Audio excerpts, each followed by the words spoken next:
His supporters have been waiting 10 years for this day. Laurent Gbagbo, basking in a hero's welcome, you might say, for his grand return to Abidjan. It took a brief rekindling of Ivory Coast's civil war to force out the former president when he refused to concede the 2010 election to current leader Alassane Ouattara.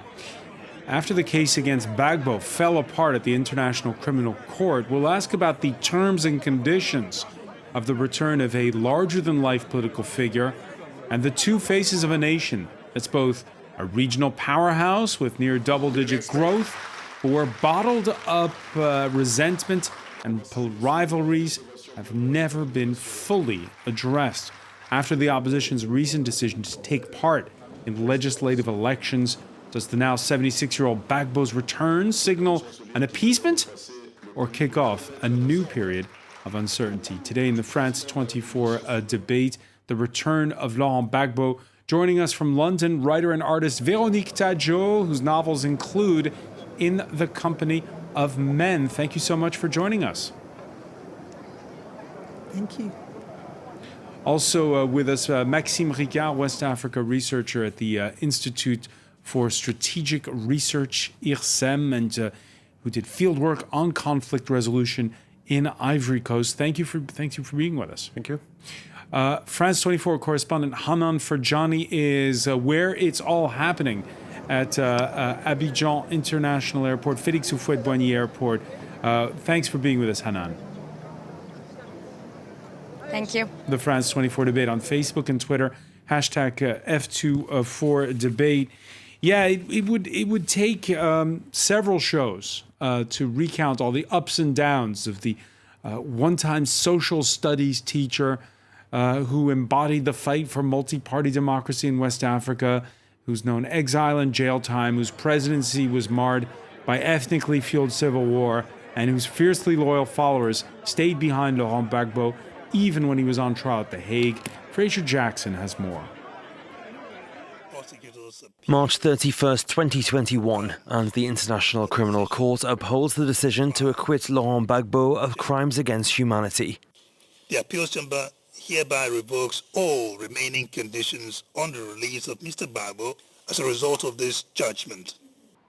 Gbagbo is a free man and eyeing a return to the Ivory Coast, a move sanctioned by his rival and current Ivorian leader Alassane Ouattara. It is the long-standing conflict between the two men that is at the heart of the lengthy legal procedure which began back in January 2016. The events contained within the trial date back even further to late 2010.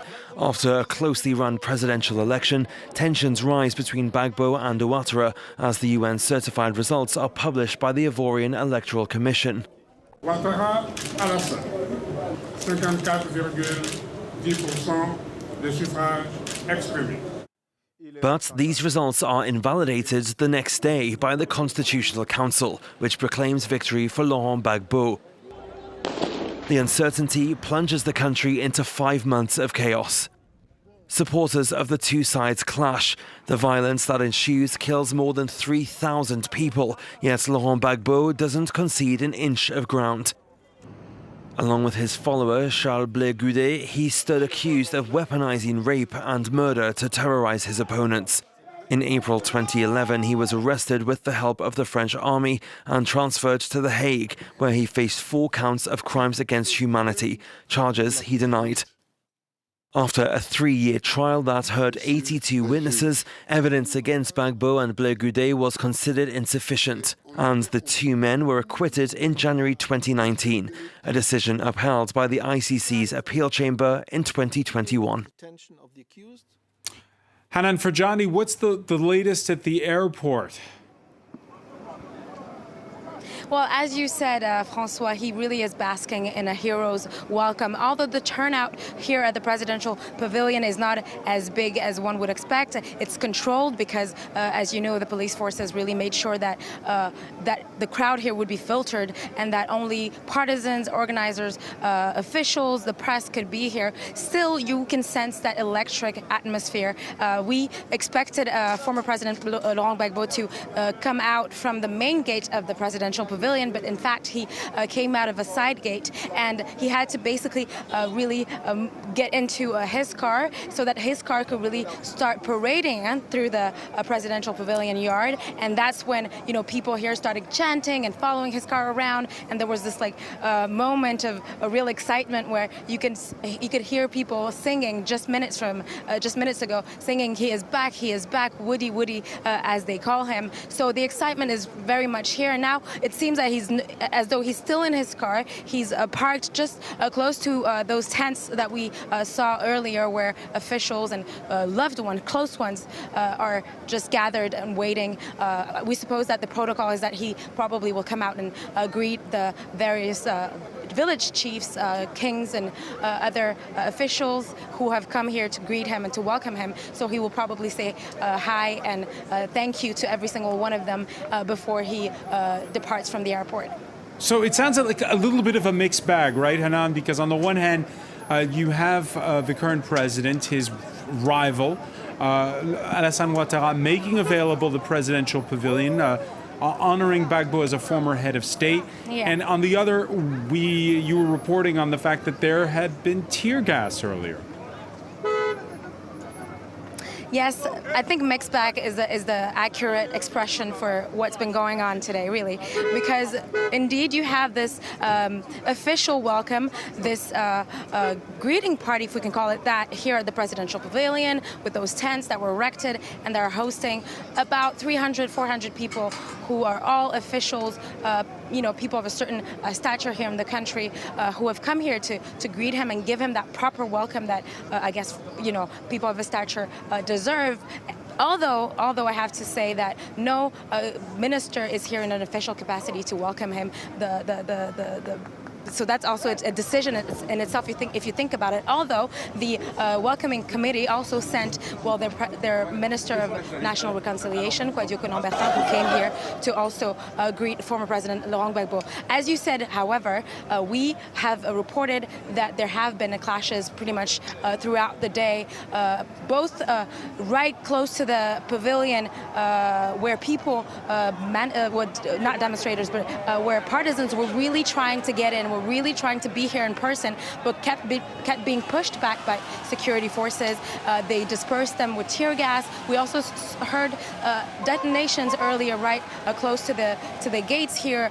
We're not sure what those detonations were exactly. Could have been rubber bullets, but we can't say that for sure. And earlier in the morning, there were also clashes reported a little further around the roundabout before you get into the airport area, where again crowds were dispersed by security forces. So definitely a mixed bag here. Véronique Tadjo, as we're speaking, we're watching live images of what we think is Laurent Gbagbo's car on our monitors here, inching its way towards the exit of the. There you see those images of the presidential pavilion at Félix Houphouët-Boigny Airport. Your thoughts on the way the day has unfolded so far?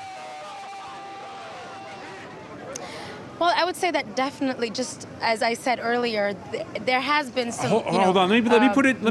Hanan, I'm sorry. I'm going to put it to Véronique Tadjo. Yes, what I wanted to say is that there's no surprise, really, because it was bound to be a day of intense passion, because there are really high expectations. And when you think of Gbagbo's life and as a politician, it's quite incredible. He has gone a long way.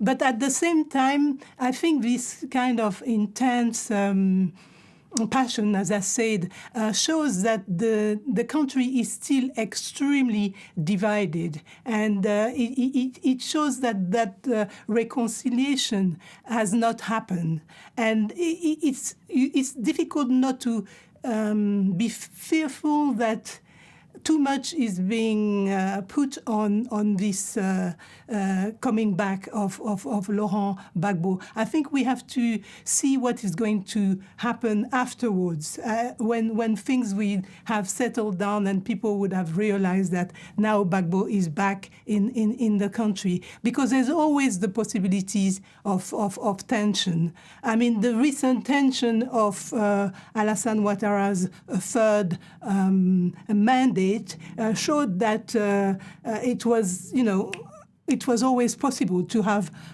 more depth. I mean, we had 28 people who died during the days coming to the third term election. Hundreds of people wounded, and people are still in prison. A lot of people are still in prison and not really accounted for. So it is a nation extremely divided at the moment. Yeah, and supporters of Laurent Gbagbo have been using a hashtag which is trending, Véronique Tadjo, which is Gbagbo Day. In this sense, it's interesting, that hashtag, because you get the sense that they feel like, well, this is their day, and that they haven't had that in a long time. And your thoughts on the fact that, again, why does it have to always be so tense in Ivory Coast? Well, it's really a story of kind of the failure of the political elite, to tell you the truth. I mean, it's known that you have the same people coming back, and for like several decades now. I mean, you're talking about Alassane Ouattara, Laurent Gbagbo, Bédié, and also, Soro. But this is the problem with Ivory Coast, is that there seems to be the impossibility of a renewal, of a new, I'm not talking even in terms of age or generations, but new people with new vision. And this is not happening because, in fact, these huge politicians, these huge personalities are kind of putting their weight on the country and preventing it from finding a liberation day. And for me, I need to see more before I can rejoice and think that this is a liberation day. Maxime Ricard, listening to Véronique Tadjo, do you get the sense that Ivory Coast's problem is ethnic, regional, or is it, as she put it, these three personalities that have been there, front and center on the political scene for more than a quarter century? Yeah, no, definitely. I think that in Ivory Coast there is one aspect that is not there is not a lot of mention of it, is the generational conflicts between the youth and the elders.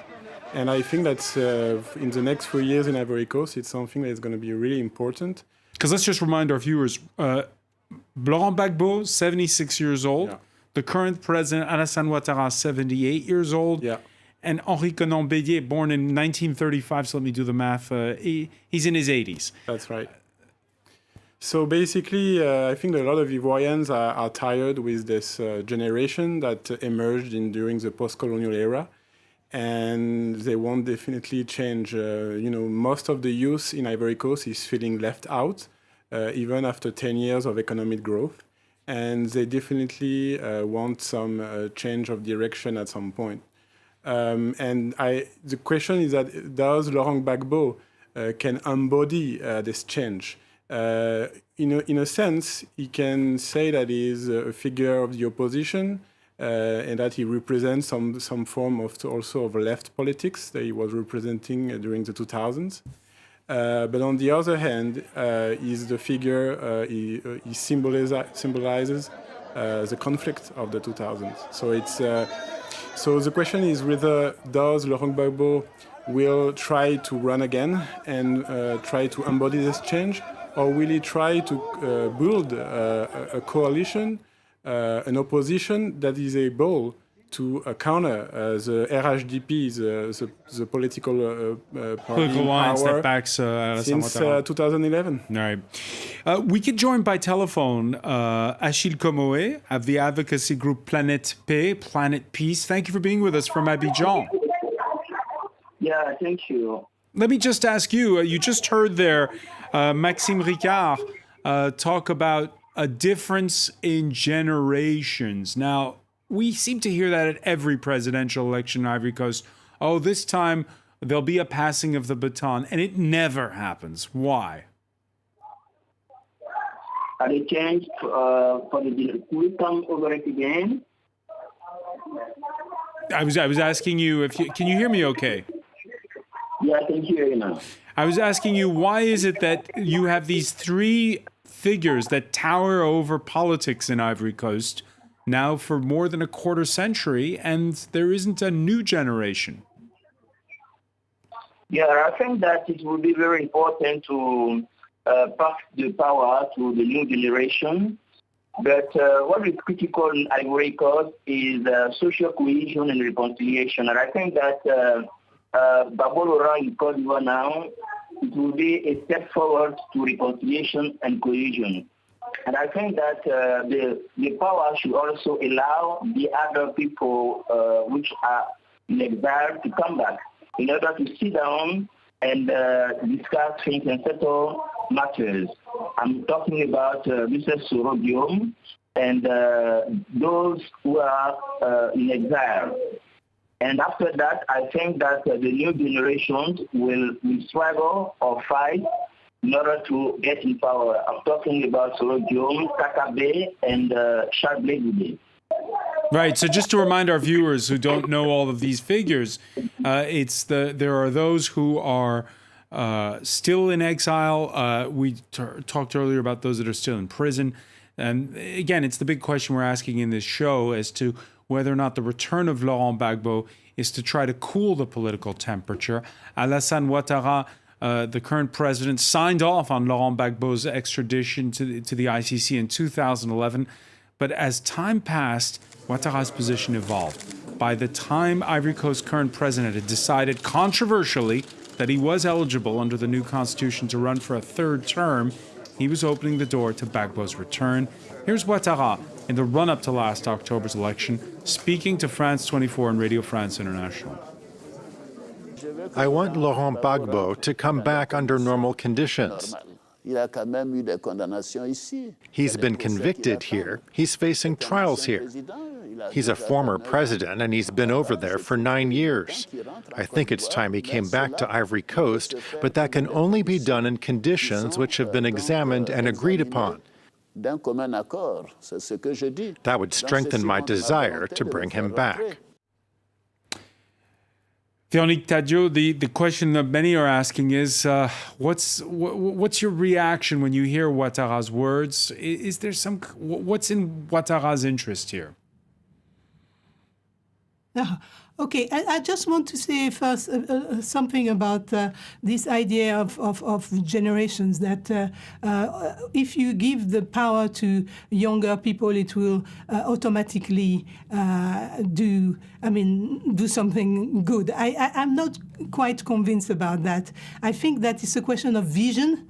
It's a question of looking at the collective good, as opposed to looking at the age of a candidate on an ID and a piece of identity. I think it's important that if we're going to go the reconciliation route, that we look at people who have shown an interest in the nation above individual interest. I think that probably Alassane Ouattara is in a very difficult situation at the moment, because you have the sense that one wrong move and there's a possibility of tensions coming back. So everybody will have to be very careful and walking on eggs, really, because it's you can feel it. You can feel that.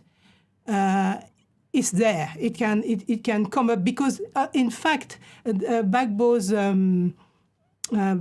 followers, the Go people, have been very angry and frustrated for about 10 years, more than 10 years. So you can imagine what it means. And definitely there will be the need of strong diplomatic skills. Veronique, we're going to have to take a very quick break as we see the cheering crowds. This Laurent Gbagbo's motorcade has left the airport and is now headed towards the center of town. We'll be right back. You're watching the France 24 debate.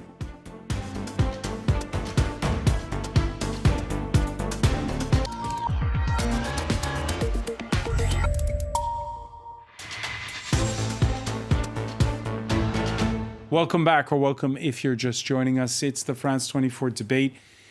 Laurent Gbagbo's back in Ivory Coast for the first time in 10 years. The country's charismatic former president, against whom charges had been dropped completely at the International Criminal Court recently. Is this the sign that Ivory Coast is on the cusp of turning a new page, or will political tensions brew anew? We're talking about it with, from London, writer and artist Véronique Tadjo, whose novels include In the Company of Men. From Abidjan, Achille COMOE of the advocacy group Planete Paix. Maxime Ricard, West Africa researcher at the Institute for Strategic Research, IRSEM. And France 24's correspondent Hanan Ferjani, following that motorcade as it makes its way into the center of town from the airport, and a motorcade that's already been slowed at least once, Hanan, in the short couple of kilometers since it left by cheering crowds. All right, we've lost the connection there with Hanan Ferjani. We'll try to we do have Hanan Ferjani with us. Hanan, are you on the go with this motorcade?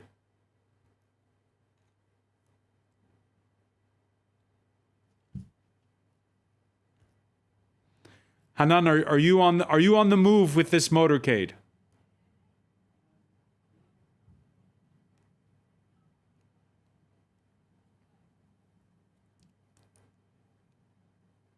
All right, we'll try to reconnect there with Hanan Ferjani. Véronique Tadjo, I was asking you before the break about Alassane Ouattara's decision to let Laurent Gbagbo return. We know that it sort of went in increments for Ouattara. First, he hands over in 2011 Gbagbo to the International Criminal Court. Then he refuses to let Simone Gbagbo, his wife, be extradited. And now, after all charges were dropped, making it possible for Gbagbo to return and hinting that further charges won't be pressed. Why is that? Well, I mean, in a sense, he had no choice. Gbagbo is entitled to come back to Côte d'Ivoire. He's a citizen of Côte d'Ivoire, a former president, and he has been acquitted of all the charges. So I don't see on which grounds he could have been prevented from coming back. I know that there is a 20-year sentence over his head, but let's see what Ouattara is going to do about that, because, basically there was no other way. I think that if we're going to talk about reconciliation, very quickly the issue of justice is going to be at the heart of the reconciliation process, because 3,000 people died during the civil war, and it will have to come up at some point, and something will have to be done about the victims and what has happened during those dark days. So I think there cannot be reconciliation without justice, and I think that will be at the heart of the whole process. There can't be reconciliation without justice. We're looking at live images of Laurent Gbagbo's motorcade making its way on the Boulevard Giscard d'Estaing towards the center of Ivory Coast's largest city. Maxime Ricard, what happened? There was, remember, a Truth and Reconciliation Committee. It was with great fanfare announced after Alassane Ouattara became president. What happened to that? It was mainly a cosmetic process. Transitional justice was used politically by Ouattara to advance political goals. And there have been very few, I would say, political will to really advance this process. Only maybe in 2018, when 800 pro-Gbagbo prisoners, civilians mostly, were... I'm just going to interrupt you for a second because it looks like we're seeing images of tear gas alongside this motorcade as it makes its way down the Boulevard Giscard d'Estaing. I think we have the connection now with Hanan Ferjani. Hanan, tell us where you are. Francois, we're really at the tail of that motorcade. We're still barely out of the airport. It was a whole hassle just to get out of the pavilion, obviously, as you can imagine. The second people realized that Gbagbo was just getting into his car and leaving, everybody started rushing, so there was some sort of traffic just getting out was pretty hectic. And then we've been seeing this line of people outside, both sides of the roads, just cheering, chanting, just showing their mood. The atmosphere is really electric, as I said earlier. We are not yet by the Vigéo, the boulevard that you just mentioned, and haven't seen tear gas thus far, but we are making our way there and following the motorcade as we hope we can get as close as soon as possible to the headquarters where he will be stopping by the former HQ of his campaign. I can confirm to you that is indeed tear gas that we're seeing on those live images. Yeah. So just better roll up the window when you get to that point, Hanan. Yes, yes, it will. We're seeing young people out in the streets who are coming out to cheer. And that also is something to talk about. Again, Maxime Ricard, it's, we were talking earlier about, you have to pass the baton on to a new generation. Véronique Tadjot skeptical that, if you just change people because of their age, it won't make much good. What's your reaction when you see that the people out cheering there loudly are mostly young people? Yeah, of course. I think Véronique Tadjot is right that just changing the face of somebody younger cannot definitely change Ivoirian politics. There is a need to change the practices of politics. Clientelism, impunity are real issues that have been to be tackled in Ivory Coast. However, I think that there is a big reservoir of youth in Ivory Coast that want at some point some political change. And I think that 2015 was an election without not real stakes, political stakes. And the 2020 election was locked by the current power. So there is a thirst for change in the political body in Ivory Coast. A thirst for political change. Achille COMOE, we saw what we thought was perhaps a cooling of the political temperature after that presidential election that was marred by some violence, as Véronique was pointing out earlier. You had the opposition for the first time in a long while taking part in the process, contesting seats, and now this return of Laurent Gbagbo. But, this process that we're talking about of a reconciliation, of confronting head-on, of accountability. Can it happen with the current leaders there? Yeah, I think that they have no choice, but they should reconcile. Because without reconciliation, we cannot talk about sustainable development in Ivory Coast. And if things stay like this, we will experience war, which would not arrange matters in Ivory Coast.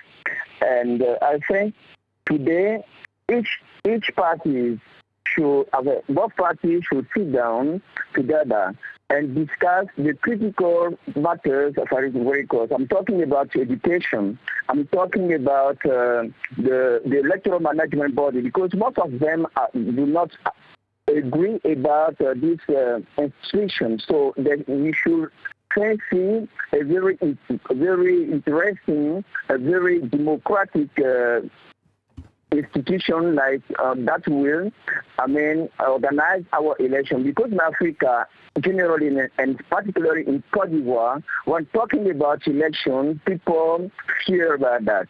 And because they don't trust the the electoral management body. So we should try to set all these things at that level. And we should also talk about our infrastructures. That if Gbagbo, if Bédié and Alassane are not ready to sit down around a table and discuss all those things, I think we're gonna experience again. Conflict, which is not good for Ivory Coast. And I think that Gbagbo is talking about reconciliation. Alassane also is talking about reconciliation, and Bédié also. But there is another, political personality, which is Soro.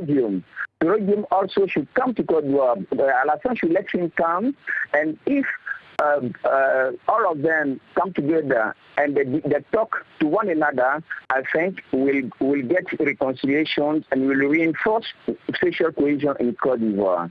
Because this is the main, the critical thing in Côte d'Ivoire: reconciliation. Right. Let me ask on this, Véronique Tadjo, bringing all those leaders, including Guillaume Soro, was pushed out into exile before the last presidential election. Would that be, as you just heard there, Achille COMOE describe it, the starting point? Well, yes, there's no doubt that there's the shadow of Soro hanging over all this. But what I want to say is that if we could come to a solution where those who sit down, the three main politicians who sit down, promise us, guarantee to the Ivorian nation that they're not going to go for another election, then I think maybe we have a chance to find some common grounds. Because if we start, if they start looking at the next deadline for the next elections, then there's going to be a game of alliances, new alliances, and all sorts of intrigues and negotiations are going to mar the reconciliation process. So what I really would like to see, and I think that will be the only way to guarantee neutrality, is that none of these politicians, that means Bédié, Alassane, and Gbagbo, and so will go for elections. Otherwise, it's going to do a pre-election campaign. All right.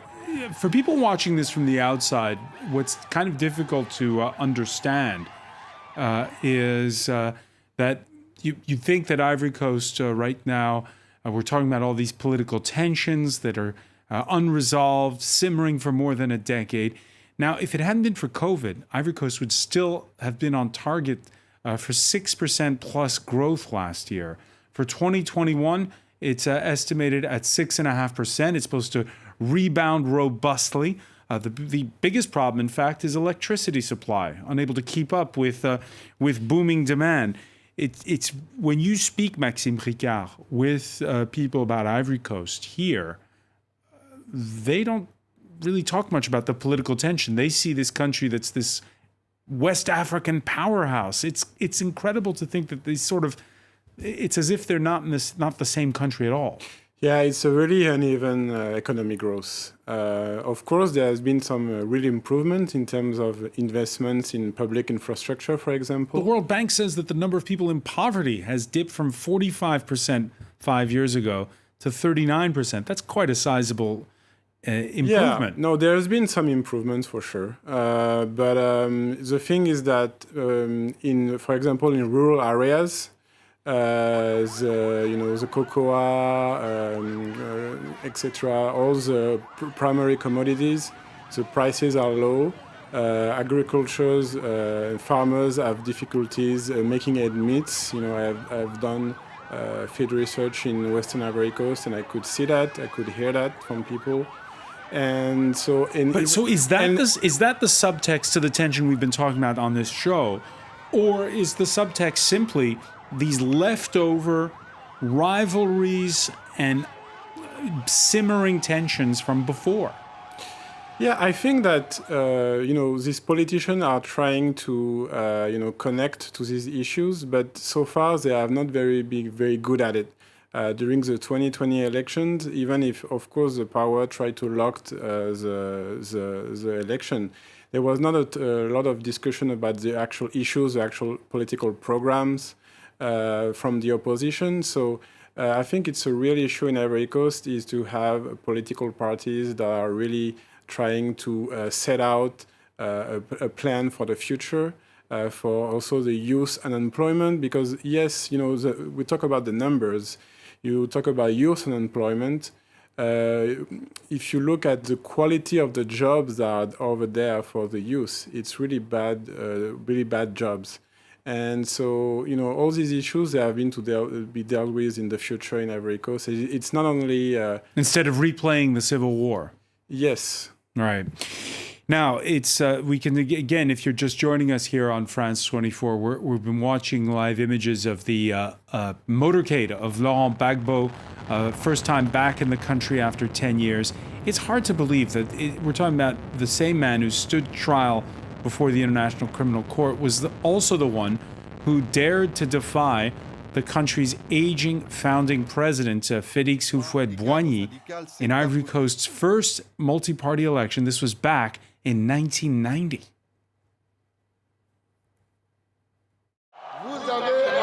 You have to choose between the past and the future. Véronique Tadjo, I almost feel like saying, will the real Laurent Gbagbo please stand up? And it's interesting when you, throughout Africa, he means different things to different people. Absolutely. I still remember when he was competing against Félix Houphouët-Boigny, and I stood in line for the voting, and there was a lot of hope of a real change, but it was not really to be. I think there's a lot of rhetoric, but I think when you think back at the days of when Gbagbo was in power, it was a difficult time for Côte d'Ivoire. And true, he had to deal with a rebellion, and that is also something that will come up in the reconciliation process, because there's also a lot of mystery still surrounding this period. So there's a lot of silences that need to be explained. We need much more of a Truth and Reconciliation Commission, but this time, second time, it has to be the right time. It has to be the right one. You're saying. Yes, the right one. The right one this time around, and elsewhere on the continent, Véronique, in many places, Gbagbo is seen. You mentioned that civil war as the man who defied France. They don't go into the intricacies of what happened during that civil war and the serious charges that were leveled against him. Yes, I think that's the thing. That in a lot of people is a liberation leader, but I think it's very often it's people who have not actually lived in Côte d'Ivoire and are looking at things from abroad, and they are also thinking of France involvement in this whole affair, which was absolutely terrible, and which started, I think, a kind of anti-French movement, at least in the West African region. It's difficult to really assess what happened during the Gbagbo days when he was in power. And the thing about people in general and this human nature, they tend to forget. They tend to forget what with time, 10 years is quite a long time. They tend to forget what really were the conditions, the economic, political conditions at the time. There was a lot of tension. And this crisis goes back quite a long way. All right. Before we end this edition, let's cross back to Hanan Ferjani. I believe the motorcade is making its way to the heart of Abidjan's business district. Tell me what you've seen along the way so far. Well, I've actually seen those tear gas that you mentioned earlier, Francois. There have been some tear gas fired again to disperse crowds. We are seeing hundreds and hundreds and hundreds of young people just on both sides of that main road on the VGO. We're just running, and police forces are just spread out pretty much everywhere. Yeah, the tear gas doesn't seem to be dampening the mood. I'm sorry? The tear gas doesn't seem to be dampening the mood. No, not at all. That's the interesting part about this. It's clearly done as an effort just to push them back and to allow for that motorcade to really advance, because we have been stuck in a way. People are just keep running in between cars, and that's making everything a little bit slower. But it's not dampening the mood at all, as you said, Francois. People are just chanting, singing, very happy. That electric mood I keep talking about is not dampening at all. It's just really, if anything, I feel like this is going to go through the night, to be honest, Francois. All right. Can you hear everything that's happening? We can hear behind you. Yes, we're getting we're getting the cheers behind you there, and it's definitely going to continue, and we're definitely going to be covering it right here on France 24. I want to thank you, Hanan Ferjani, for your live reporting there. I want to thank as well Véronique Tadjo in London, Achille COMOE in Abidjan, and Maxime Ricard for being with us here in the France 24 debate.